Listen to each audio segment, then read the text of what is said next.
স্বাগত পক্ষে আপনাদের সাথে আছি আমি ইশরাত জাহান উর্মি। নারীর অধিকারের সংগ্রাম আর নিরন্তর মর্যাদা প্রতিষ্ঠার বিভিন্ন দিক নিয়ে এই অনুষ্ঠানে কথা বলি। নারীর সাফল্য ব্যর্থতা, এই সমাজে নারীর এগিয়ে যাওয়ার প্রতিবন্ধকতার ধরন, আর সেই প্রতিবন্ধকতা পেরিয়ে সমতার লক্ষ্যে নারীর অপ্রতিরোধ এগিয়ে যাওয়ার প্রচেষ্টাকে তুলে ধরি আমরা। গণমাধ্যমে নারীর ইতিবাচক উপস্থাপন নিশ্চিত করার জন্য বলা হয়েছে নারী বিষয়ক সংস্কার কমিশনে।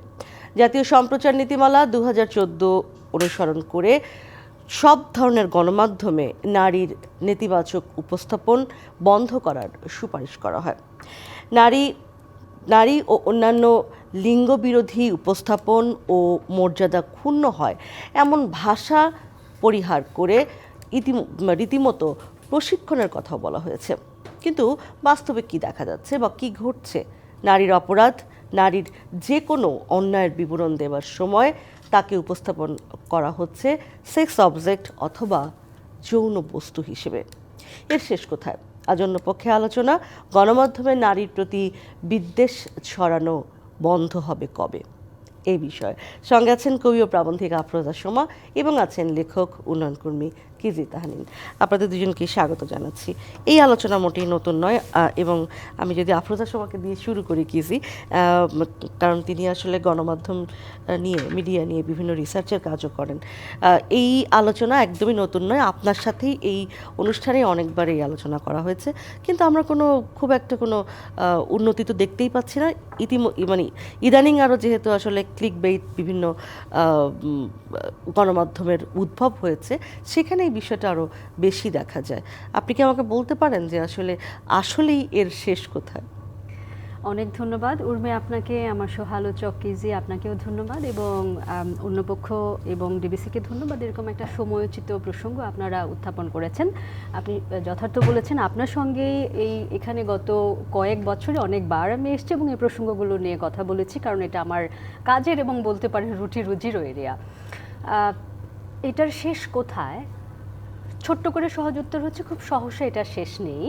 তাহলে কি এটা এরকমই চলতে থাকবে? না, এটা এরকমও চলতে থাকবে না। তাহলে আমাদের ভবিষ্যৎটা কি বা আমাদের করণীয় কি? আমাদের করণীয় হচ্ছে এই যে আপনি কথা বলছেন, এই যে আমরা কথা বলছি, এমনকি কেউ যদি একটা মামুলি ফেসবুকের স্ট্যাটাসও দেন, এইটারও কিন্তু একটা অনেক বড় গুরুত্ব রয়েছে। এবং কেন সেটার গুরুত্ব রয়েছে? মানে আপনারা বা যেই কথা বলুন না কেন, তারা প্রথমত এটাকে চিহ্নিত করছেন যে যেই কাজটা গণমাধ্যমের মারফত ঘটে চলেছে নারী কোট আনকোট সংক্রান্ত বা নারী বিষয়ে বা নারীর উপস্থাপন প্রসঙ্গে, সেটা সমীচীন হচ্ছে না, সেটা ভুল হচ্ছে, সেটা অন্যায় হচ্ছে। ফলে আমাদের প্রথম একটা ধাপ আমরা পেরিয়ে যেতে পারছি এই বলে যে হ্যাঁ, আমরা এটাকে চিহ্নিত করতে পারছি, এবং যখনই আমরা চিহ্নিত করতে পারছি তখনই এটার যে পরিবর্তন প্রয়োজন, সেই তাগিদটা আমরা অনুভব করছি। এবং সেই তাগিদটা অনুভবের প্রেক্ষিতেই তো আপনি নারী কমিশনের রিপোর্টের কথা বললেন, এবং অন্য অপর যারা কাজ করছে বা আমার যাবতীয় গবেষণা বা আমার বই, সেগুলোর মধ্যেও তো এগুলো নিয়ে কাজকর্ম। ফলে আমাদের অনেক কিছু করবার রয়েছে। এখন হয়তো প্রশ্ন হতে পারে কি কি করবার আমাদের রয়েছে। গণমাধ্যমের এই ধরনের একপেশে এবং অনৈতিক যে আচরণ, এবং সবচাইতে গুরুত্বপূর্ণ যে প্রশ্ন, সাংবাদিকতার নীতি এবং নৈতিকতা বিরুদ্ধ যে আচরণ আমরা সাংবাদিকতার নামে হতে দেখি, সেটা খুবই ভয়াবহ। আমি আপনাকে আমার নিজের করা একটা গবেষণার উদাহরণ দিই। সেটা হচ্ছে আমার জেন্ডার এবং মিডিয়া বিষয়ক যে প্রবন্ধ গ্রন্থ যেটা আছে, বেশ্যা ও বিদুষীর গল্প, সেখানে আমার একটা ছোট গবেষণা আছে যে কেমন করে ধর্ষণ এবং নারী নিপীড়নের সংবাদ প্রকাশ করতে গিয়ে পত্রপত্রিকাগুলোতে সাধারণত নিউজের নামে ভিউজ ঢুকিয়ে দেওয়া হয়। নিউজ আর ভিউজ দুটো কিন্তু একেবারেই দুই বিষয়, এবং সাংবাদিকতায় যারা আসেন তাদের যখন হাতে খড়ি হয় নিউজ আর ভিউজকে কেমন করে আলাদা করতে হবে সেটা শিখে দেওয়া হয়। আমি একটু যদি মাঝখানে আপনাকে একটা জিনিস আপনাকে জাস্ট ধরিয়ে দিই। এই যে যেটা বলছিলাম যে আলোচনা তো নতুন নয়, এবং এই যে ভিউজ যে ঢুকিয়ে দেওয়া যাবে না, এই বিষয় নিয়েও তো কথা হচ্ছে দিনের পর দিন। এখানে কি অন্য কোনো নতুন কোনো ঝামেলা তৈরি হলো? মানে আমরা কি তাহলে এতদিনে কিছুই শিখলাম না?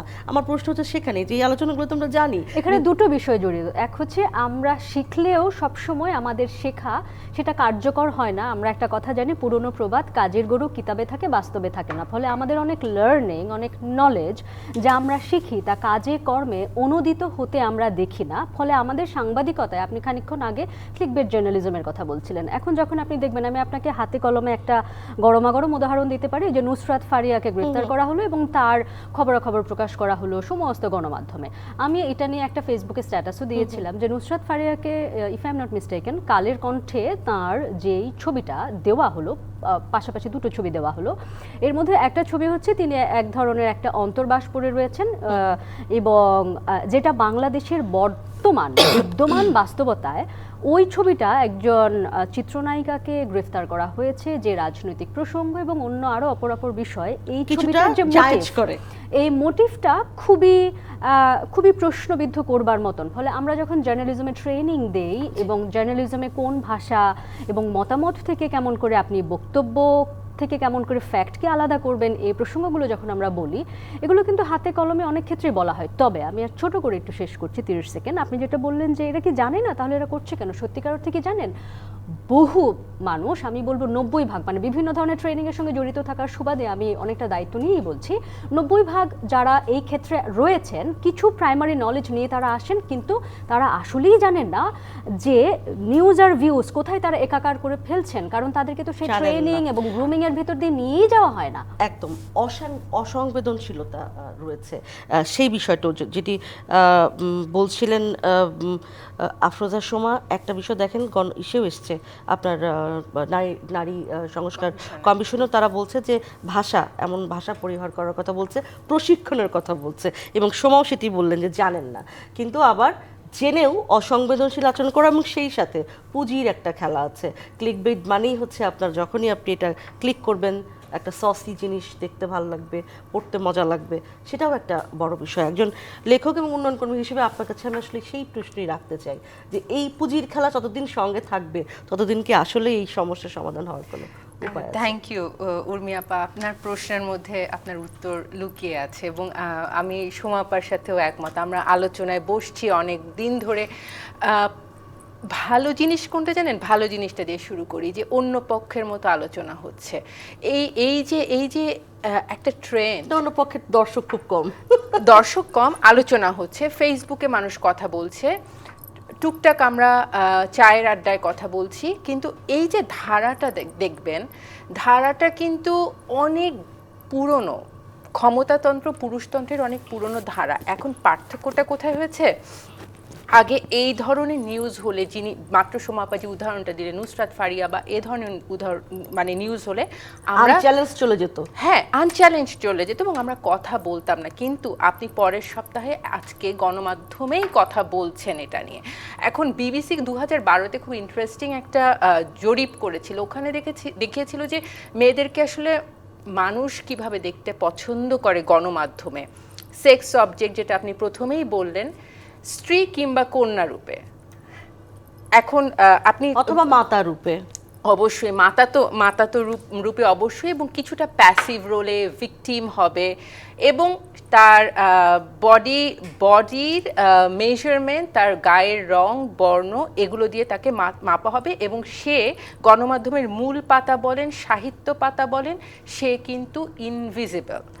এখন যখন কোনো নারীকে নিয়ে আলোচনা আসে, তখন দুটো বিষয় আসে, যেটা হলো তার একটা ছবি দিয়ে তাকে আসলে একটা অবজেক্টিফাই করা, সেটা নিয়ে মানুষ আনন্দ পায়।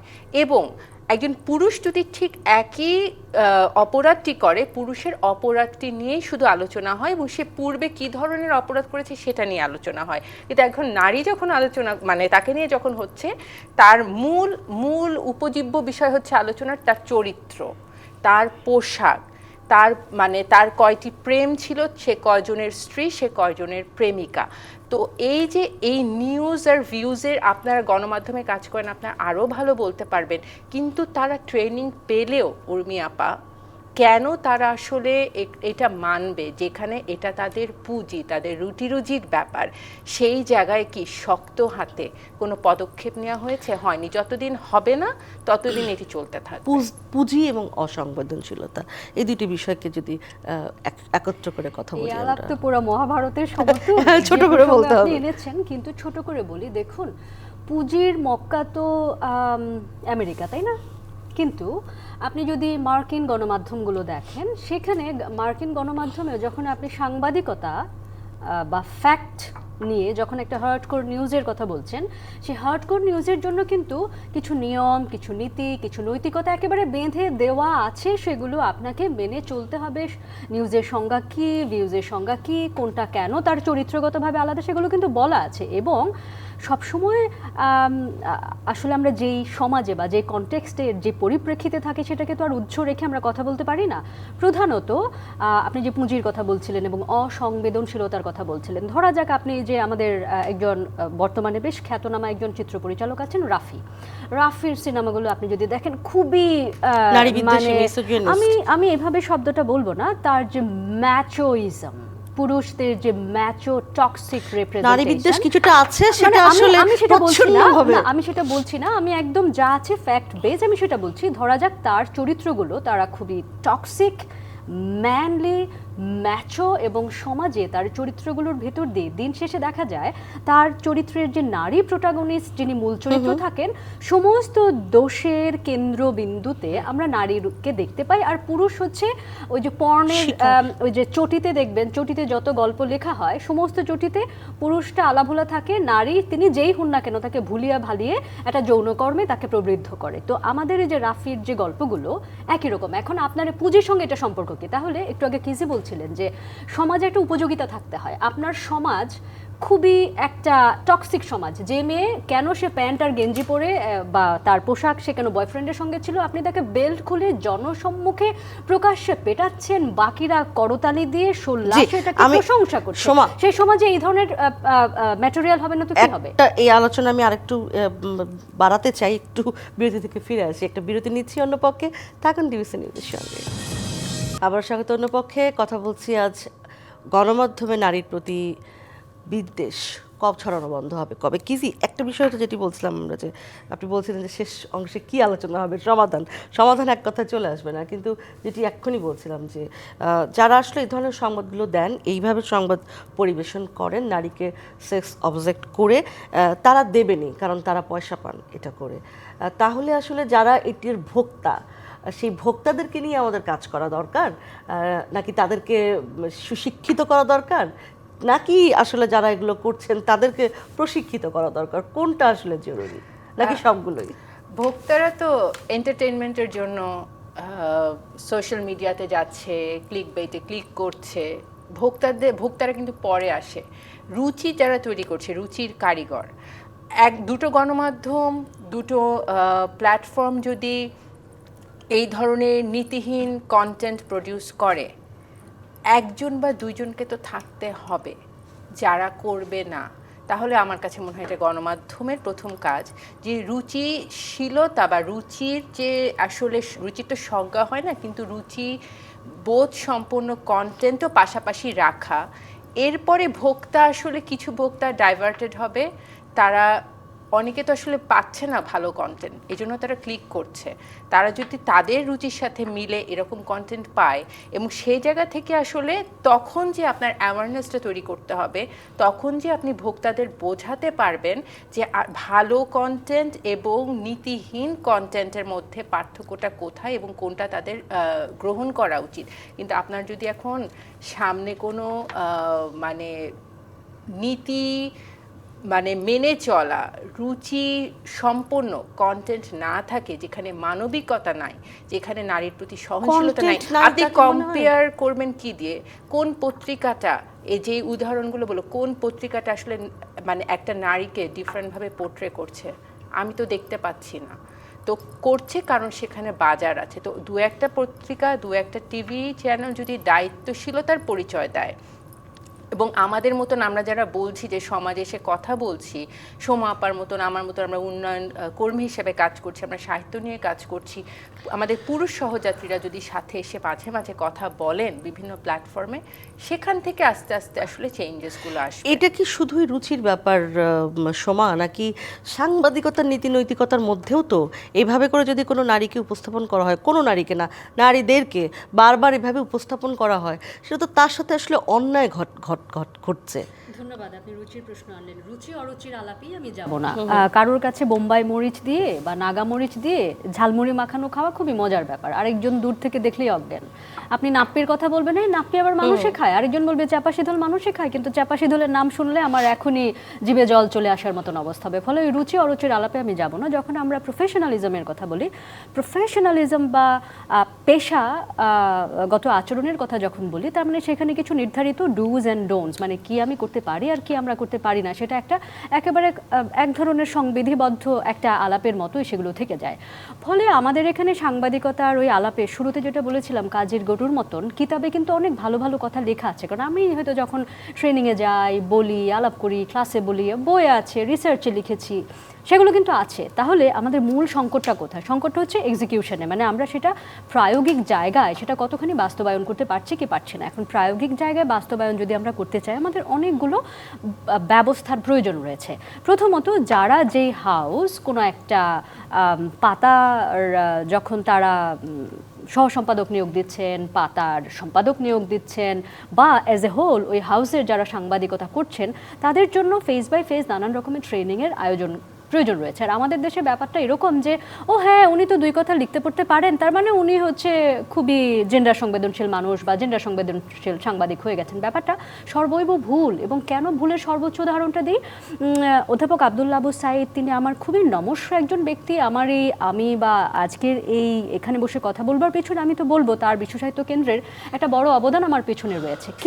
কিন্তু এইরকম একজন মানুষ যিনি সমাজে এত আলোক জ্বেলেছেন, তিনি কিন্তু নারী প্রশ্নে তারও চিন্তা ভাবনা প্রশ্নবিদ্ধ করবার মতন, এবং তখন কিন্তু সেটা নিয়ে বলেছি, লিখেছি, বিতর্ক হয়েছে। তার মানে যারা এটা ভাবছেন, নিশ্চয়ই তাদের পঠন পাঠন এবং চিন্তায় কোথাও কোনো প্রকোষ্ঠের আলো এখনো পড়েনি। তাহলে আলো ফেলতে হবে কার? আমাদের জেন্ডার সংবেদনশীলতার পড়ালেখা চালাতে হবে, এবং সেই পড়ালেখা সাংবাদিকদের জন্য এক ফর্মে, যারা সাংবাদিকদের মধ্যে একটু ডিসিশন মেকার আছেন, পলিসি মেকার আছেন, তাদের জন্য এক ফর্মে, এবং সমাজে যখন মোটা দাগে এক ধরনের একটা সংবেদনশীলতার একটা পাঠ বা একটা জ্ঞান বা একটা সাধারণ অর্থে সচেতনতা আমাদের সকলের মধ্যে তৈরি হয়ে যাবে, তখন দেখবেন কি ওই একটা কন্টেন্ট যখন ধরা যাক কালের কণ্ঠ বা অন্য কোনো একটা পত্রিকা বা অন্য কোনো একটা টেলিভিশন যখন এই ধরনের কন্টেন্ট দেবে, লোকেরাই এমন হাহাহিহি শুরু করবে যে ওই হাহাহিহির ভার ওই চ্যানেলটা নিতে চাইবে না। কেন জানেন? একটা সাংবাদিকতা বা একটা প্রফেশনাল প্রতিষ্ঠানের জন্য তার মূলধন কি জানেন? পুঁজিকে আমরা পুঁজির আলাপ করছিলাম, তার মূল পুঁজি হচ্ছে সাংবাদিকতার ক্ষেত্রে ট্রাস্ট ওয়ার্দিনেস, বিশ্বাসযোগ্যতা। যখন আপনার নামের আগে এই ধরনের লেবেল হয়ে যাবে, আরে ও তো পর্ন জাতীয় জিনিসপত্র ক্রিস্পি দেয়, ওর সাংবাদিকতা গ্রহণযোগ্য না, নিও না, আপনার ক্যাশ ক্যাপিটাল ওখানেই শেষ। ফলে এই জন্য সাংবাদিকতাকে টিকে থাকতে হলে তাকে নীতি এবং নৈতিকতার জায়গায় আসতেই হবে, এবং প্রফেশনালিজমের জায়গায়ও আসতে হবে। হ্যাঁ কিসি, আপনি? আমি একটা জিনিস জাস্ট অ্যাড করতে চাই সোমা আপার সাথে। এটা তো অবশ্যই একটা পথ।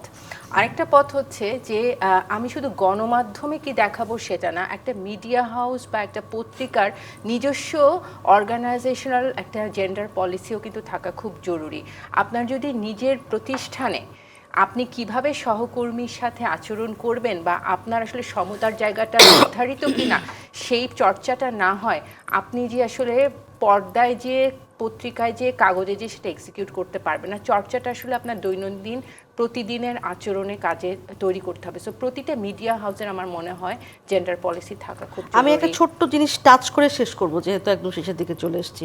আমরা না এই সামাজিক গণমাধ্যমে দেখতে পাই, সময় আপনি খেয়াল করবেন, খুব অ্যাঙ্গার ইদানিং পুরুষদের। কালকে আমি দেখছিলাম বিয়ে বাড়িতে একটা মহিলাকে টেনে হিচড়ে একটা ছেলে নিয়ে যাচ্ছে। আমি আর পুরোটা দেখিনি, কেন টেনে নিয়ে যাচ্ছে বা কী করছে। এই যে সামাজিক গণমাধ্যম এই বিষয় এই যে এবং মানুষের এত অ্যাঙ্গার কেন, এত রাগ কেন, মানে পুরুষের বিশেষ করে পুরুষ কেন আসলে অ্যাঙ্গার ম্যানেজমেন্ট, রাগ নিয়ন্ত্রণ এটা করতে পারে না, এর সাথেও কি আসলে মানে, এবং সেটা আবার আমরা কি করছি, ফিড করছি সবাইকে, হ্যাঁ, সেটা সোশ্যাল মিডিয়াতেই হোক বা যেভাবেই হোক, এই বিষয়গুলোকে নিয়ন্ত্রণ করার উপায় কি? এটা তো অনেক পেছনে যেতে হবে, এটা তো খুব বেশি পেছনে সময় যেতে লাগে। হবে যে যেখানে আপনার পড়াশোনা হচ্ছে, যেখানে আপনি বড় হচ্ছেন, সেখানে আপনি আসলে নারীকে কিভাবে দেখাচ্ছেন, কিভাবে আপনি তাকে তার রোলটাকে আপনি আসলে তুলে ধরছেন, সেই জায়গাটাতে যদি বোঝাপড়া ঠিক না থাকে, সেই অ্যাঙ্গারটা সোশ্যাল মিডিয়ায় দেখানো সহজ, অ্যানোনিমাসলি। একদম